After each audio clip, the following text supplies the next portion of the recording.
Hi, myself Dr. Wes Khan, and I am a physiotherapist and I am a co-founder of Us Physio Care. I am dedicated my life to moving you better and live pain-free life. So today I am discussing about back pain. Back pain क्या है? Back pain सबको है, back pain होता है, back pain बहुत common है, पर her back pain same नहीं होता. Okay, you guide it. Back pain दो टाइप के होते हैं, एक मैकेनिकल बैक पेन होता है और एक इन्फ्लामेटरी बैक पेन होता है. मैकेनिकल बैक पेन और इन्फ्लामेटरी पेन ये दोनों डिफरेंट है. मैकेनिकल बैक पेन में क्या क्या आता है? मैकेनिकल बैक पेन में आता है हमारी डेली एक्टिविटीज़. सॉरी, हम पहले बात करते हैं inflammatory back pen. Inflammatory back pen का मतलब है हमारी बॉडी में कोई इन्फ्लामेशन है जिसके कारण वो बैक पेन हो रहा है. तो इन्फ्लामेटरी बैक पेन में आपको क्या सिम्टम मिलेंगे? जब आप रेस्ट करेंगे तो आपको बैक पेन होगा, और जब आप मूवमेंट करेंगे, कुछ एक्टिविटी करेंगे तो आपका बैक पेन सबसाइड हो जाएगा.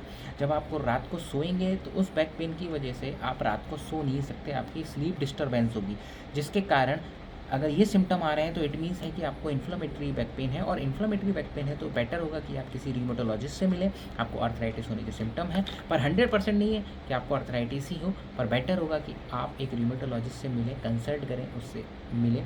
वो जो टेस्ट कराएगा उससे कंफर्मेशन हो जाएगा आपको अर्थराइटिस है या नहीं है. चलिए, अब ये अपना हो गया अपना अलग पार्ट. अब अपन बात आते हैं मैकेनिकल बैक पेन पे. मैकेनिकल बैक पेन क्या होता है? मैकेनिकल बैक पेन का कॉज होता है आपका मसल में कोई स्ट्रेन आया, आपका बैड पॉस्चर है, आपका मसल्स वीक है, मसल्स में इम्बैलेंस है, तो उसके कारण जो है वो बैक पेन होगा. अभी रीज़न क्या होता है ना, मैकेनिकल बैक पेन में क्या रहता है सिम्टम्स? मैकेनिकल बैक पेन के सिम्टम्स ये रहेंगे जब आप एक्टिविटीज़ करेंगे, ज़्यादा एक्टिविटी करेंगे, कुछ मूवमेंट ज़्यादा करेंगे तो आपको बैक पेन होगा. लेकिन जब आप रेस्ट कर लेंगे, रेस्ट करने पर आपका बैक पेन सबसाइड हो जाएगा.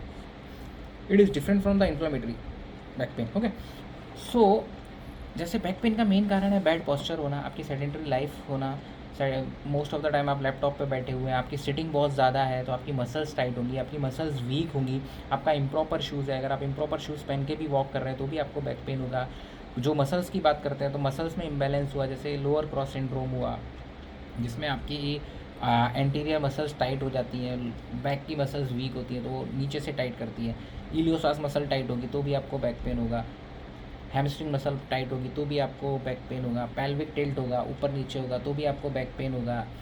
और जनरली जो आजकल एक फैक्ट चलता है कि पेशेंट आते हैं, सर हमको L4 L5 डिस्क बल्ज है, डिस्क बल्ज की वजह से बैक पेन है, हमारा नर्व दब रही है, हमें को शैटिका पेन है, शैटिका नर्व दब रही. हर बैक पेन शैटिका और L4 L5 डिस्क बल्ज का पेन नहीं होता, उसके सिम्टम्स अलग होते हैं. हर पेन को जितने भी पेशेंट आते हैं मोस्टली सब लोग का एक डायग्नोसिस लेके आते हैं कि सर हमको L4 L5 में डिस्क बल्ज है, उसकी वजह से बैक पेन है. नहीं नहीं नहीं, L4 L5 डिस्क बल्ज का पेन के सिम्टम्स बहुत डिफ़र होते हैं. अगर आपको नर्व कंप्रेस होगी तो पेन बहुत सीवियर होगा, आपको रेडिएटिंग पेन होगा, लेग में एक शार्प शूटिंग पेन ऊपर से लेके नीचे तक हील तक जाता है, जिसको आप टॉलरेट बिल्कुल भी नहीं कर सकते हो. और दूसरी चीज़, किसी भी मेडिसिन से वो पेन सबसाइड नहीं होता है. आपको किसी भी पोजीशन में रेस्ट नहीं मिलेगा. अगर आप सीधा लेटोगे तो भी बहुत सीवियर पेन होगा, आप साइडलाइन पोजीशन में लेटेंगे तो भी आपको पेन होगा, आप प्रोन उल्टा लेटेंगे तो भी आपको पेन होगा. उसमें सिर्फ और सिर्फ शैटिका के पेन में एक ही कंडीशन में आपको रिलीफ मिल सकता है कि जिस पैर में आपका पेन जा रहा है वो पैर ऊपर रखा जाए, साइड लाइन करवट ली जाए, और बीच में नी के बीच में और पैर के बीच में एक पिलो रखा जाए, तब जाके आपको थोड़ा सा रिलीफ मिल सकता है.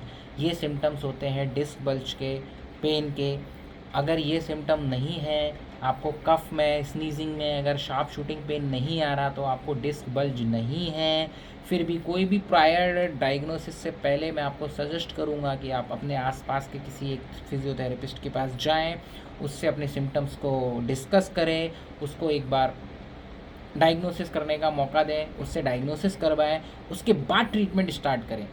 और बैक पेन में आपको रिलीफ सिर्फ एक फिजियोथेरेपिस्ट दे सकता है, बहुत अच्छा रिलीफ दे सकता है आपको, रिजल्ट उसमें फिजियोथेरेपिस्ट दे सकता है. फिजियोथेरेपिस्ट सेशन लेने के बाद वो जैसे आपको गाइड कर रहे हैं, जो एक्सरसाइज करने को बोल रहे हैं, प्लीज़ उन एक्सरसाइज को फॉलो कीजिए. अननेसेसरी यूट्यूब पे खुद से एक्सरसाइज देखने का और वो एक्सरसाइज करने से आपको प्रॉब्लम हो सकती है.